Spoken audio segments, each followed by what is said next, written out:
THR വിതരണവുമായി ബന്ധപ്പെട്ട് ഗർഭിണികൾ, പാലൂട്ടുന്ന അമ്മമാർ എന്നിവരുടെ പ്രൊഫൈലിൽ എങ്ങനെയാണ് ഒരു നോമിനിയെ ചേർക്കുക എന്നതിനെക്കുറിച്ചാണ് ഈ ഒരു വീഡിയോയിൽ പറയുന്നത്. അതായത് ഗർഭിണികൾ, പാലൂട്ടുന്ന അമ്മമാർ എന്നിവർക്ക് അങ്കണവാടിയിൽ എത്താതെ തന്നെ അവരുടെ വീട്ടിലിരുന്നു കൊണ്ട് THR സ്വീകരിക്കാൻ സാധിക്കുന്നതാണ്.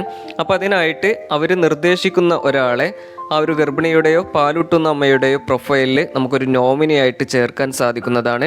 അപ്പോൾ അത്തരത്തിൽ ചേർത്തിട്ടുള്ളൊരു നോമിനിക്ക് തുടർന്നുള്ള മാസങ്ങളിൽ ഈ ഒരു ഗർഭിണിയുടെയോ പാലൂട്ടുന്ന അമ്മയുടെയോ THR സ്വീകരിക്കുവാനും അതോടൊപ്പം ഈ ഒരു നോമിനിയുടെ തന്നെ ഫോട്ടോ വെരിഫിക്കേഷൻ നടത്തി നമുക്ക് ഈ ഒരു ഗർഭിണിയുടെയോ പാലൂട്ടുന്ന അമ്മയുടെയോ THR പോഷൻ ട്രാക്കിൽ രേഖപ്പെടുത്തുവാനും സാധിക്കുന്നതാണ്. അപ്പോൾ എങ്ങനെയാണ് ഒരു നോമിനിയെ ഗുണഭോക്താക്കളുടെ പ്രൊഫൈലിൽ ചേർക്കേണ്ടത് എന്നും എന്തൊക്കെ കാര്യങ്ങളാണ് അതുമായി ബന്ധപ്പെട്ട് ശ്രദ്ധിക്കേണ്ടത് എന്നതിനെക്കുറിച്ചുമാണ് ഈ ഒരു വീഡിയോയിൽ പറയുന്നത്. അപ്പോൾ ഒരു നോമിനിയെ ചേർക്കുമ്പോൾ പ്രധാനമായിട്ട് നമ്മൾ ഈ കാര്യങ്ങളാണ് അറിഞ്ഞിരിക്കേണ്ടത്.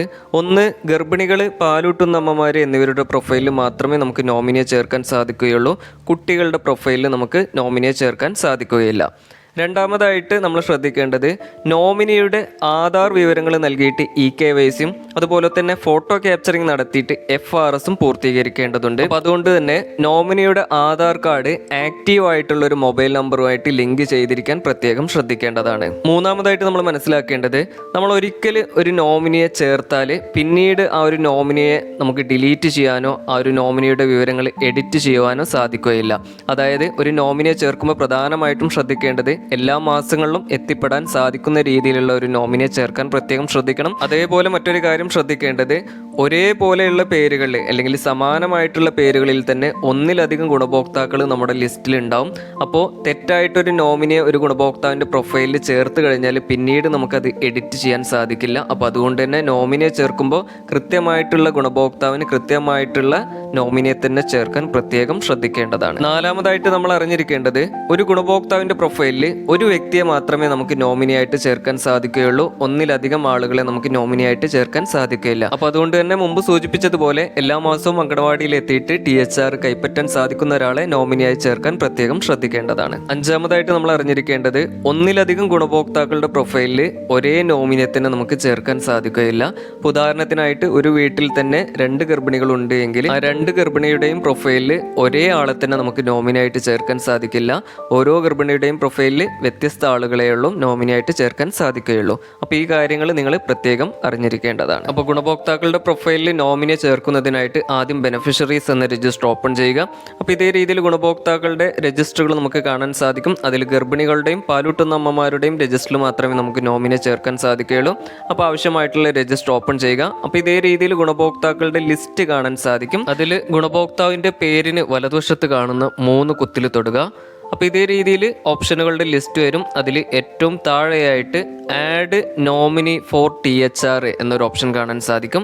അതിൽ ക്ലിക്ക് ചെയ്യുക. അപ്പോൾ ഇതേ രീതിയിൽ മറ്റൊരു പേജ് ഓപ്പൺ ആയിട്ട് വരും. ഈ ഒരു പേജിൽ ഏറ്റവും മുകളിലായിട്ട് നമ്മൾ സെലക്ട് ചെയ്തിട്ടുള്ള ഗുണഭോക്താവിൻ്റെ പേര് കാണാൻ സാധിക്കും. തൊട്ടു താഴെയായിട്ട് നോമിനിയെ ചേർക്കുന്നതുമായി ബന്ധപ്പെട്ട് ഗുണഭോക്താവിൻ്റെ കൺസെൻറ്റ് ഉറപ്പിക്കുന്നതിനായിട്ട് ഗുണഭോക്താവിൻ്റെ പ്രൊഫൈലിൽ നൽകിയിട്ടുള്ള മൊബൈൽ നമ്പറിലേക്ക് ഒരു OTP വരുന്നതായിരിക്കും. അപ്പോൾ അത് സംബന്ധിച്ചിട്ടുള്ള ഒരു അറിയിപ്പ് നമുക്കിവിടെ കാണാൻ സാധിക്കുന്നതാണ്.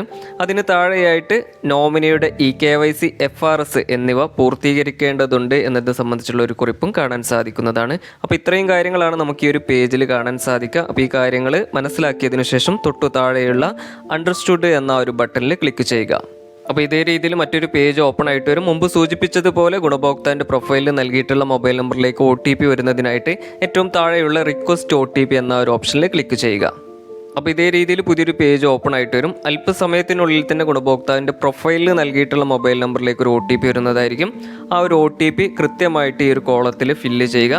അതിനുശേഷം ഏറ്റവും താഴെയുള്ള വെരിഫൈ എന്ന ബട്ടണിൽ ക്ലിക്ക് ചെയ്യുക. അപ്പോൾ ഇതേ രീതിയിൽ ഒരു നോമിനി കൺസെൻറ്റ് പേജ് ഓപ്പൺ ആയിട്ട് വരും. അപ്പോൾ ഈ ഒരു പേജിൻ്റെ ഏറ്റവും താഴെ വലതുവശത്ത് കാണുന്ന അക്സെപ്റ്റ് എന്ന ബട്ടണിൽ ക്ലിക്ക് ചെയ്യുക. അപ്പോൾ ഇതേ രീതിയിൽ പുതിയൊരു പേജ് ഓപ്പൺ ആയിട്ട് വരും. അപ്പോൾ ഈ ഒരു പേജിലാണ് നോമിനിയുടെ ആധാർ വിവരങ്ങൾ നമ്മൾ രേഖപ്പെടുത്തേണ്ടത്.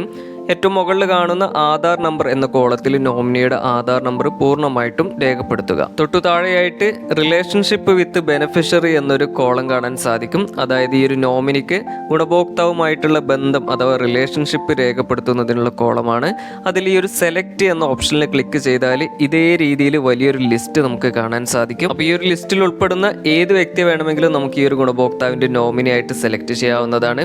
അതായത് husband, sister in law, mother in law, brother in law father in law, sister, mother, brother തുടങ്ങിയ വലിയൊരു ലിസ്റ്റാണ് നമുക്ക് കാണാൻ സാധിക്കുക. അപ്പോൾ ഈ ഒരു ലിസ്റ്റിൽ ഉൾപ്പെടുന്ന ആര് വേണമെങ്കിലും നമുക്ക് ഈ ഒരു ഗുണഭോക്താവിൻ്റെ നോമിനി ആയിട്ട് സെലക്ട് ചെയ്യാൻ സാധിക്കുന്നതാണ്. അപ്പോൾ ഇത്തരത്തിൽ സെലക്ട് ചെയ്യുന്ന അതേ വ്യക്തിയുടെ ആധാർ നമ്പർ തന്നെ ഈ ഒരു പേജിൽ രേഖപ്പെടുത്താൻ പ്രത്യേകം ശ്രദ്ധിക്കേണ്ടതാണ്. അപ്പോൾ ഈ വിവരങ്ങൾ കൃത്യമായി രേഖപ്പെടുത്തിയതിനു ശേഷം ഏറ്റവും താഴെ കാണുന്ന പ്രൊസീഡ് എന്ന ബട്ടണിൽ ക്ലിക്ക് ചെയ്യുക. തുടർന്ന് ഇതേ രീതിയിൽ ഒരു എലിജിബിലിറ്റി ചെക്കിംഗ് പ്രോസസ്സ് നടക്കുന്നതാണ്. അതായത് ഈ ഒരു വ്യക്തിയെ മറ്റേതെങ്കിലും പ്രൊഫൈലിൽ നോമിനിയായിട്ട് ചേർത്തിട്ടുണ്ടോ എന്നാണ് ചെക്ക് ചെയ്യുന്നത്. അപ്പോൾ ഈ ഒരു വ്യക്തിയെ മറ്റേതെങ്കിലും ഗുണഭോക്താവിൻ്റെ പ്രൊഫൈലിൽ നോമിനിയായി ചേർത്തിട്ടുണ്ട് എങ്കിൽ നമുക്ക് ഇതേ രീതിയിൽ ഒരു സ്ക്രീൻ ആയിരിക്കും കാണാൻ സാധിക്കുക.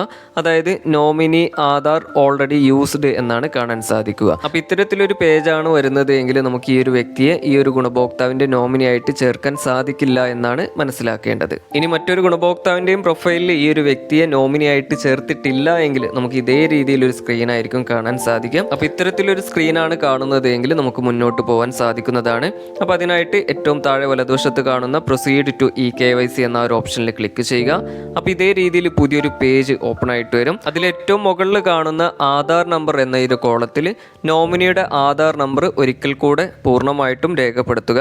അതിനുശേഷം തൊട്ടു താഴെ കാണുന്ന ഈ ഒരു ക്യാപ്ച അഥവാ ഈ ഒരു അക്ഷരങ്ങളും അക്കങ്ങളും അതേ രീതിയിൽ തന്നെ ഇവിടെ വലതുവശത്ത് കാണുന്ന ഈ ഒരു കോളത്തിൽ കൃത്യമായി തെറ്റുകൂടാതെ രേഖപ്പെടുത്തുക. അതിനുശേഷം താഴെ കാണുന്ന നെക്സ്റ്റ് എന്ന ബട്ടണിൽ ക്ലിക്ക് ചെയ്യുക. അപ്പോൾ ഇതേ രീതിയിൽ മറ്റൊരു പേജ് ഓപ്പൺ ആയിട്ട് വരും. അല്പസമയത്തിനുള്ളിൽ തന്നെ ഈ ഒരു നോമിനിയുടെ ആധാർ കാർഡുമായി ലിങ്ക് ചെയ്തിട്ടുള്ള മൊബൈൽ നമ്പറിലേക്ക് ഒരു OTP വരുന്നതായിരിക്കും. ആ ഒരു OTP നമ്മളിവിടെ എൻ്റർ ചെയ്യേണ്ടതാണ്. നോമിനിയുടെ ആധാറുമായി ലിങ്ക് ചെയ്തിട്ടുള്ള മൊബൈൽ നമ്പറിന്റെ അവസാനത്തെ 4 അക്കങ്ങൾ നമുക്ക് ഇവിടെ മുകളിൽ നോക്കിയാൽ കാണാൻ സാധിക്കുന്നതാണ്. അപ്പോൾ ഈ ഒരു നമ്പറിലേക്കാണ് OTP വരിക. ആ ഒരു OTP ഇവിടെ കൃത്യമായിട്ട് രേഖപ്പെടുത്തുക. അതിനുശേഷം താഴെ കാണുന്ന കണ്ടിന്യൂ എന്ന ഒരു ബട്ടണിൽ ക്ലിക്ക് ചെയ്യുക. അപ്പോൾ ഇതേ രീതിയിൽ പുതിയൊരു പേജ് ഓപ്പൺ ആയിട്ട് വരും. ഇതിൽ ഏറ്റവും താഴെ കാണുന്ന എലോ എന്ന നീല ബട്ടണിൽ ക്ലിക്ക് ചെയ്യുക. അപ്പോൾ ഇതേ രീതിയിൽ eKYC കംപ്ലീറ്റ് ചെയ്തതിന്റെ ഒരു സക്സസ് സ്ക്രീൻ കാണാൻ സാധിക്കും. അടുത്തതായിട്ട് ഫേസ് ക്യാപ്ചറിംഗ് പൂർത്തീകരിക്കുന്നതിനായിട്ട് ഏറ്റവും താഴെ കാണുന്ന പ്രൊസീഡ് ടു ഫേസ് ക്യാപ്ചർ എന്ന ഒരു ഓപ്ഷനിൽ ക്ലിക്ക് ചെയ്യുക. അപ്പോൾ ഇതേ രീതിയിൽ മറ്റൊരു പേജ് ഓപ്പൺ ആയിട്ട് വരും. ഇതിൽ നോമിനിയുടെ ആധാർ കാർഡിലുള്ള ഫോട്ടോ നമുക്ക് ഏറ്റവും മുകളിലായിട്ട് കാണാൻ സാധിക്കും. തൊട്ടു താഴെയായിട്ട് ഫേസ് ക്യാപ്ചറിങ് ചെയ്യുമ്പോൾ എന്തൊക്കെ കാര്യങ്ങളാണ് ശ്രദ്ധിക്കേണ്ടത് എന്നതിൻ്റെ നിർദ്ദേശങ്ങൾ കാണാൻ സാധിക്കും. അതായത് ഫോട്ടോ എടുക്കുമ്പോൾ ബാക്ക്ഗ്രൗണ്ട് പ്ലെയിൻ ആയിരിക്കണം, അതുപോലെ തന്നെ കൃത്യമായിട്ടുള്ള ലൈറ്റിംഗ് ഉണ്ടായിരിക്കണം, കൂടാതെ മുഖം മറക്കുന്ന രീതിയിലുള്ള മാസ്ക്, ഗ്ലാസ്, അതുപോലെ തന്നെ സ്കാർഫ് തുടങ്ങിയവ ഉപയോഗിക്കാൻ പാടില്ല. അതുപോലെ ക്യാമറയിലേക്ക് സ്ട്രെയിറ്റ് ആയിട്ടും കൃത്യമായിട്ടും നോക്കണം, കൂടാതെ ഒരു തവണ കണ്ണ് ബ്ലിങ്ക് ചെയ്യണം തുടങ്ങിയ കാര്യങ്ങളാണ് നമുക്ക് ഈ ഒരു പേജിൽ കാണാൻ സാധിക്കുക. അപ്പോൾ ഇത്രയും കാര്യങ്ങൾ മനസ്സിലാക്കിയതിനു ശേഷം ഏറ്റവും താഴെ കാണുന്ന ക്യാപ്ചർ ഫേസ് എന്ന ഒരു ഓപ്ഷനിൽ ക്ലിക്ക് ചെയ്യുക. അപ്പോൾ ഇതേ രീതിയിൽ ക്യാമറ ഓപ്പൺ ആയിട്ട് വരും. ക്യാമറ കൃത്യമായിട്ട് നോമിനിയുടെ മുഖത്തിന് നേരെ സ്ട്രെയിറ്റ് ആയിട്ട് പിടിക്കുക. അതിനുശേഷം നോമിനിയോട് ക്യാമറയിലേക്ക് കൃത്യമായി നോക്കി ഒരു തവണ കണ്ണ് ബ്ലിങ്ക് ചെയ്യാൻ ആവശ്യപ്പെടുക, അഥവാ കണ്ണ് ചിമ്മി തുറക്കാൻ ആവശ്യപ്പെടുക. അപ്പോൾ ഓട്ടോമാറ്റിക്കായി തന്നെ ഫോട്ടോ ക്യാപ്ചർ ആയിട്ട് വരുന്നത് കാണാം. അല്പസമയത്തിനുള്ളിൽ ഇതേ രീതിയിൽ പുതിയൊരു പേജ് ഓപ്പൺ ആയിട്ട് വരും. അതിൽ eKYC ഫോട്ടോ എന്ന് ഉദ്ദേശിക്കുന്നത് ഈ ഒരു നോമിനിയുടെ ആധാർ കാർഡിലുള്ള ഫോട്ടോയാണ്. ക്യാപ്ചേർഡ് ഫോട്ടോ എന്ന് ഉദ്ദേശിക്കുന്നത് നമ്മളിപ്പോൾ പുതുതായിട്ട് എടുത്തിട്ടുള്ള ഒരു ഫോട്ടോ ആണ്. അപ്പോൾ നമ്മൾ എടുത്തിട്ടുള്ള ഈ ഒരു ഫോട്ടോ ശരിയായിട്ടുണ്ടോ എന്ന കാര്യം ചെക്ക് ചെയ്യുക. ഫോട്ടോ ശരിയായിട്ടില്ല എന്നുണ്ടെങ്കിൽ താഴെയുള്ള റീക്യാപ്ചർ ഫോട്ടോ എന്ന ഓപ്ഷനിൽ ക്ലിക്ക് ചെയ്തിട്ട് ഫോട്ടോ റീക്യാപ്ചർ ചെയ്യുക. ഇനി അഥവാ ഫോട്ടോ ശരിയായിട്ടുണ്ടെങ്കിൽ വലതുവശത്ത് കാണുന്ന വെരിഫൈ ഫോട്ടോ എന്ന ഓപ്ഷനിൽ ക്ലിക്ക് ചെയ്തിട്ട് ഫോട്ടോ വെരിഫൈ ചെയ്യുക. അല്പസമയത്തിനുള്ളിൽ ഇതേ രീതിയിൽ ഫേസ് വെരിഫിക്കേഷൻ സക്സസ്ഫുൾ ആയതിന്റെ സ്ക്രീൻ നമുക്ക് കാണാൻ സാധിക്കും. പിന്നീട് ഈ ഒരു ഗുണഭോക്താവിന്റെ പേരിൽ തൊട്ട് പ്രൊഫൈൽ ഓപ്പൺ ചെയ്താൽ ഇതേ രീതിയിൽ നോമിനി എന്നൊരു ഹെഡിങ് കാണാൻ സാധിക്കും. അതിന്റെ താഴെയായിട്ട് നോമിനിയുടെ ഫോട്ടോയും പേരും കാണാൻ സാധിക്കുന്നതാണ്. വലതുവശത്തായിട്ട് നോമിനിയുടെ ആധാർ നമ്പറിന്റെ അവസാനത്തെ 4 അക്കങ്ങളും അതിന് മുകളിലായിട്ട് നോമിനിയുടെ റിലേഷൻഷിപ്പും കാണുവാൻ സാധിക്കുന്നതാണ്. അപ്പോൾ ഇതേ രീതിയിലാണ് ഗർഭിണികളുടെയും പാലൂട്ടുന്ന അമ്മമാരുടെയും THR വിതരണവുമായി ബന്ധപ്പെട്ട് നോമിനിയെ ചേർക്കേണ്ടത്. അപ്പോൾ തുടർന്നുള്ള മാസങ്ങളിൽ നമ്മൾ ഇത്തരത്തിൽ നോമിനിയായി ചേർത്തിട്ടുള്ള ഒരാൾ THR വാങ്ങാൻ വന്നാൽ ആ ഒരു ഗുണഭോക്താവിന്റെ THR എങ്ങനെയാണ് രേഖപ്പെടുത്തേണ്ടത് എന്നതിനെക്കുറിച്ചും ഈ ഒരു നോമിനിയുടെ ഫോട്ടോ എടുത്ത് എങ്ങനെയാണ് ഫേസ് വെരിഫിക്കേഷൻ ചെയ്യേണ്ടത് എന്നതിനെക്കുറിച്ചും വിശദമായിട്ട് മറ്റൊരു വീഡിയോയിൽ പറഞ്ഞിട്ടുണ്ട്.